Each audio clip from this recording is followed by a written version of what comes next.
السلام علیکم ورحمۃ اللہ وبرکاتہ۔ الحمد للہ رب العالمین وبہ نستعین وعلی آلہ واصحابہ اجمعین ومن تبعہم بإحسان الی یوم الدین، اما بعد۔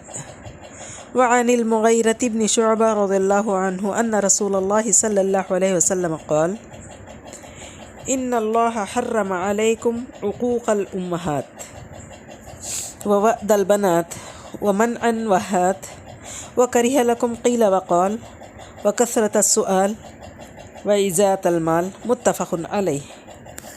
رب اشرح لي صدري ويسر لي أمري واحلل عقدة من لساني يفقهوا قولي، رب زدني علما سبحانك لا علم لنا إلا ما علمتنا إنك أنت العليم الحكيم۔ ہر قسم کی حمد و ثنا، کبریائی اور بزرگی اس رب العالمین کے لیے لائق و زیبا ہے جو تمام جہانوں کا خالق، مالک اور پالنہار ہے۔ درود و سلام ہو تمام نبیوں پر، بالخصوص ہمارے اور آپ کے آخری نبی محمد الرسول اللہ صلی اللہ علیہ وسلم پر۔ اللہم صلی وسلم وبارک علی نبینا محمد۔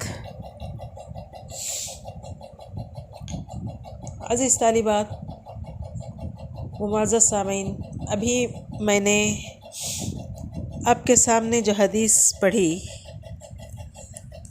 اس کا ترجمہ ہے، حضرت مغیرہ بن شعبہ رضی اللہ عنہ سے روایت ہے کہ نبی کریم صلی اللہ علیہ وسلم کا ارشاد ہے، بے شک رب تعالیٰ نے تم پر ماؤں کی نافرمانی کو، بیٹیاں زندہ درگور کرنے کو اور روکنے اور دینے کو حرام فرمایا ہے، جبکہ تمہارے لیے قیل و قال کو، کثرت سوال کو اور مال ضائع کرنے کو ناپسند فرمایا ہے۔ یہ حدیث متفق علیہ ہے۔ تو دیکھیے، اس حدیث میں 6 باتیں ہیں جو ذکر کی گئی ہیں جن سے ہر مسلمان کو بچنا چاہیے۔ ابن حجر رحمہ اللہ نے پہلے حدیث بیان کی صلہ رحمی کی جس میں ترغیب ہے، اس کے بعد قطع رحمی کی حدیث بیان کی، اس کے بعد اب خاص طور سے ماں کا ذکر کیا، کیونکہ نبی کریم صلی اللہ علیہ وسلم کی ایک حدیث میں جیسا کہ حدیث میں آیا ہے کہ ایک صحابی آئے، رسول صلی اللہ علیہ وسلم سے پوچھا کہ میرے اچھے سلوک کا سب سے زیادہ حقدار کون ہے؟ نبی کریم صلی اللہ علیہ وسلم نے فرمایا، تمہاری ماں۔ اس کے بعد کون ہے؟ کہا تمہاری ماں۔ اس کے بعد کون ہے؟ کہا تمہاری ماں۔ اس کے بعد کون؟ کہا باپ۔ تو معلوم ہوا کہ ماں کا درجہ رشتہ داری کے اعتبار سے سب سے اعلیٰ اور سب سے اہم ہے۔ اس لیے ابن حجر رحمہ اللہ نے یہاں حدیث ذکر کی کہ ماں کے ساتھ بد سلوکی کرنا ایک بہت بری چیز ہے اور یہ حرام ہے۔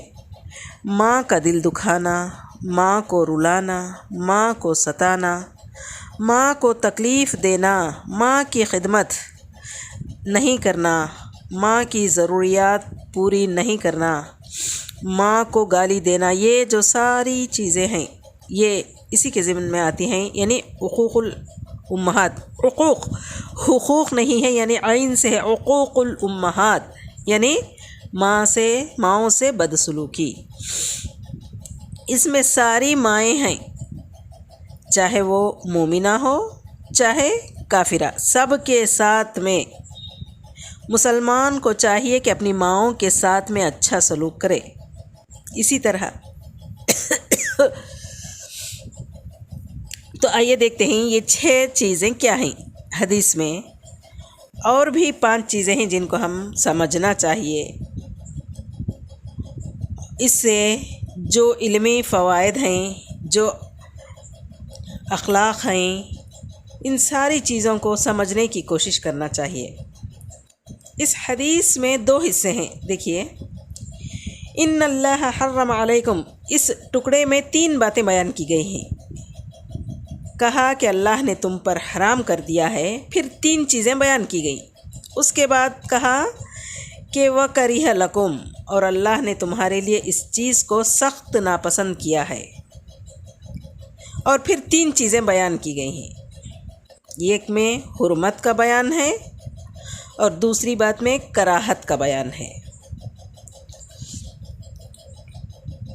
اور کوئی شخص اسے دھوکہ کھا سکتا ہے کہ دیکھو وہ تو حرام ہے، حرام اور مکروہ کی اصطلاح اگرچہ معتبر ہے، مگر قرآن اور حدیث میں جو مکروہ کا لفظ آتا ہے وہ ہلکے ناپسندیدہ کے لیے نہیں آتا ہے، کبھی وہ حرام کے لیے بھی آتا ہے۔ تو اس سے کوئی دھوکہ نہ کھائے کہ پہلی 3 چیزیں تو حرام ہیں، دوسری 3 چیزیں حرام نہیں بلکہ مکروہ ہیں، بعض اوقات اس میں زیادہ شدت بھی پائی جاتی ہے، حرام بھی ہے اور اللہ کو سخت ناپسند ہے۔ لیکن بعض لوگ کہتے ہیں شریعت میں مکروہ نہیں ہے، یا تو حلال ہے یا حرام ہے۔ مکروہ کہاں سے لے آئے؟ یہ جہالت کی علامت ہے۔ پہلی چیز کیا ہے جس کو اللہ نے حرام کیا ہے؟ عقوق الامہات۔ عقوق، حقوق نہیں ہے، دیکھیے عقوق عین سے ہے، عقوق الامہات، اپنی ماؤں کے ساتھ بدسلوکی کرنا۔ علامہ صنعانی رحمہ اللہ سبل السلام جو بلوغ المرام کی شرح ہے اس میں فرماتے ہیں، کوئی آدمی اس کے ذہن میں سوال پیدا ہو سکتا ہے کہ حدیث میں ماؤں کے ساتھ بدسلوکی کو اللہ نے حرام کیا ہے، تو کیا باپ کے ساتھ کر سکتے ہیں؟ یہاں باپ کا ذکر کیوں نہیں ہے؟ ماں کا ذکر ہے، تو باپ کے ساتھ کیا گنجائش ہے؟ یہاں پر ماں کا ذکر خاص طور سے اس لیے کیا گیا کہ اس کا حق زیادہ عظیم ہے، جیسا کہ ابھی میں نے آپ کے سامنے جو ایک حدیث پیش کی کہ ایک صحابی آپ صلی اللہ علیہ وسلم کے پاس آئے اور آپ صلی اللہ علیہ وسلم سے پوچھا کہ میری حسن سلوک کا زیادہ حقدار کون ہے؟ تو نبی کریم صلی اللہ علیہ وسلم نے فرمایا کہ تمہاری ماں۔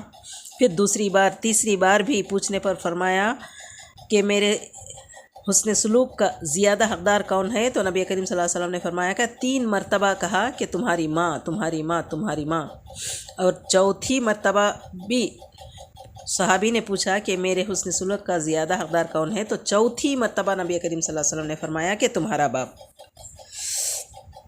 تو معلوم ہوا کہ باپ اس حکم سے خارج نہیں ہے، لیکن ماں مقدم ہے۔ شیخ ابن صالح ابن عثیمین رحمہ اللہ فرماتے ہیں ماؤں کے ساتھ بدسلوکی، اس کا کیا مطلب ہے؟ کہتے ہیں یہ کہ ماں کے ساتھ میں نیکی اور حسن سلوک کو آدمی چھوڑ دے، ماں کے ساتھ اچھا سلوک نہ کرے۔ ماں پر خرچ کرنا ہے، اس کا کھانا پینا، لباس، دوائی اور بھی بہت ساری چیزیں ہیں۔ اولاد کو چاہیے کہ وہ ماں پر خرچ کرے، مگر وہ خرچ نہیں کرتا ہے۔ ماں بوجھ اٹھا رہی ہے، کام کر رہی ہے، یہ کھڑا دیکھ رہا ہے، حالانکہ اس کا فرض بنتا ہے کہ ماں کو ہٹا کر کے خود کرے۔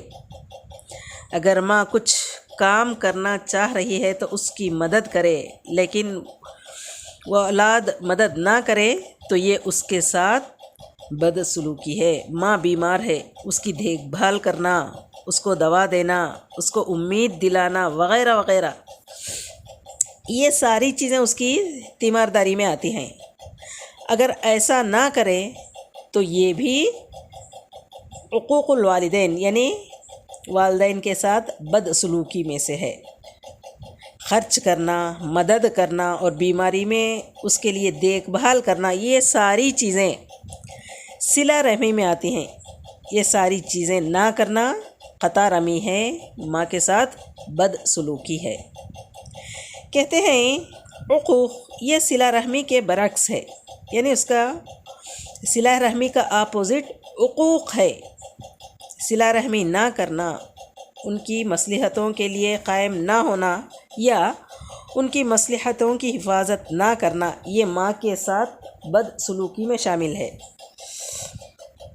فتح ذوالجلال والاکرام میں شیخ نے یہ بات کہی ہے کہتے ہیں کہ کوئی پوچھنے والا پوچھ سکتا ہے کہ یہاں پر اللہ کے رسول صلی اللہ علیہ وسلم نے ماؤں ہی کا ذکر کیوں کیا؟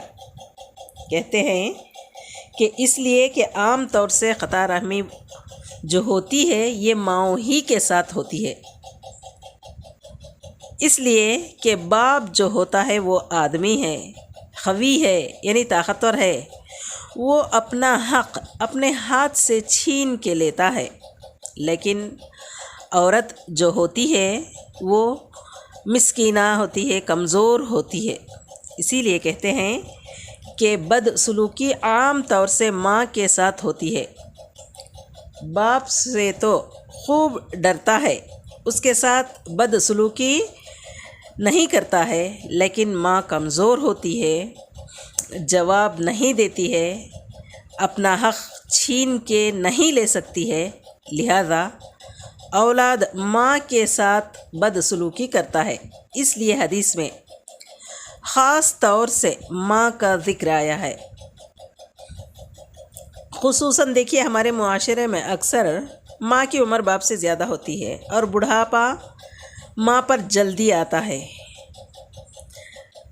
تو ماں کا جلدی کمزور ہو جاتی ہے، تو کمزور کا حق مشکل سے ملتا ہے، لہٰذا ماں کے بارے میں زیادہ تاکید کی گئی ہے۔ تو ہم تمام کو چاہیے کہ ماں کے ساتھ بد سلوکی نہ کریں، کیوں؟ اس لیے کہ اس کو اللہ تعالیٰ نے حرام قرار دیا ہے، اور حرام کا ارتکاب کرنے والا، حرام کا مرتکب جنت کا حقدار نہیں ہو سکتا۔ تو اللہ تعالیٰ عزیز تاری بات یہ تھے اس حدیث میں جو پہلی بات اللہ تعالیٰ نے بتائی ہے، نبی کریم صلی اللہ علیہ وسلم نے بتائی ہے ہمیں، کہ اللہ تعالیٰ کا حکم ہے کہ ماں کے ساتھ بد سلوکی نہیں کرنا، تو اس کا خلاصہ یہ تھا۔ انشاءاللہ اس کے بعد اور جو 5 باتیں ہیں انشاءاللہ ہم آگے کی حدیث میں دیکھیں گے کہ آگے اور بھی چیزیں جو اللہ تعالیٰ نے حرام کی ہیں، مکروہ کی ہیں، اس کے بارے میں اس کا خلاصہ انشاءاللہ آگے کی کلاس میں دیکھیں گے۔ اللہ تعالیٰ سے دعا ہے کہ اللہ تعالیٰ ہم تمام کو ماں کے ساتھ نیک سلوک کرنے کی ہمیں توفیق عطا فرمائے، آمین ثم آمین۔ وآخر دعوانا ان الحمد للہ رب العالمین۔ السلام علیکم ورحمۃ اللہ وبرکاتہ۔